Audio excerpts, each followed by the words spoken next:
Bogus पंचनामा करणारे तलाठी, BLO आणि मंडळ अधिकारी यांच्यावर कार्यवाही करण्यात यावी यासाठी उमरथडी गावकऱ्यांचे घंटानाद आंदोलन कालपासून सुरू. हाताशी धरूनही हा पंचनामा करून घेण्यात आला असल्याची तक्रार गावकऱ्यांनी घंटानाद आंदोलन सुरू असताना चॅनलशी बोलताना केला.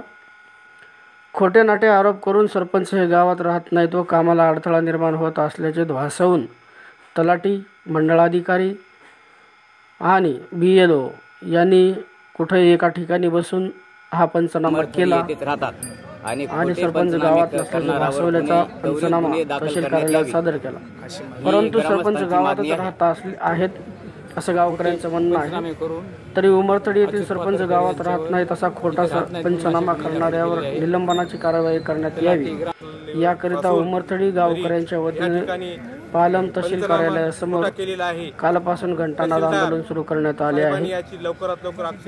यातील काही जण बोलण्याच्या भूमिकेत होते. त्यांनी सांगितलं, यावर जर तहसीलदारांनी कारवाई नाही केली तर आम्ही जिल्हाधिकारी कार्यालयाकडे यांची रीतसर तक्रार आणि तिथं आमरण उपोषण करू. येणाऱ्या 5 ऑगस्ट पासून परभणी जिल्हा कलेक्टर कार्यालयासमोर आम्ही आमरण उपोषण करणार असल्याचंही गावकरी मंडळींनी यावेळी बोलून दाखवलं. तुम्ही उमरथडीचे किती लोक बसलेत आज पालम तहसील पुढे? लोक आज या ठिकाणी घंटानाद आंदोलनासाठी आम्ही या ठिकाणी बसलेलो आहोत. त्याच्या पुढं आणि हे आमची एक मागणी अजून एक की देऊळगाव दुधाटी येथील 37 लोक देऊळगाव दुधाटी या ठिकाणी मतदान यादीत नाव असून त्यांनी उमरथडी इथं उपसरपंच झालेले आहेत. सुभद्राबाई संतराम दुधाटी असं नाव आहे त्यांचं. त्या उपसरपंच आहेत. त्या देऊळगावमध्ये नाव आहे त्यांचं. देऊळगावमध्ये नाव त्यांचं सुभद्राबाई गोकुळनाथ दुधाटी आहे. त्यांच्यावर बी पंचनामे झालेले आहेत पण त्यांच्यावर ॲक्शन घेत नाहीत.